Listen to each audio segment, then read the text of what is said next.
Corona संसर्गाचा प्रादुर्भाव 1 वर्ष पूर्ण झाल्यावर सुद्धा संपायचं नाव घेत नाही.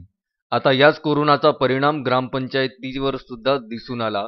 ग्रामपंचायत निवडणुकीकरता अनेक नियम, मार्गदर्शक सूचना निवडणूक आयोगाने लागू केल्यात.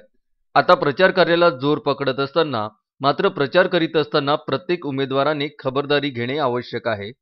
गावाला प्रचार करायला जात असताना उमेदवारासोबत फक्त 5च कार्यकर्ते सोबत हवेत, अन्यथा उमेदवाराला आचारसंहिता भंगचा कारवाई होऊ शकते. हा आदेश जिल्हाधिकारी शैलेश नवाल यांनी प्रत्येक ग्रामपंचायतीमध्ये लागू केले आहे. मास्क, सॅनिटायझर, सोशल डिस्टन्स पालन करणे बंधनकारक आहे. मतदान केंद्रात 1 दिवस आधी सॅनिटायझर करावं लागणार आहे. या ठिकाणी थर्मल स्कॅनिंगसह वैद्यकीय कर्मचारी असणे गरजेचे आहे. मतदान केंद्रावर गोल वर्तुळ काढून अंतरावर मतदारांना उभे करायचे आहे. अशा सूचनाही शासकीय अधिकारी कर्मचाऱ्यांना दिल्या आहेत.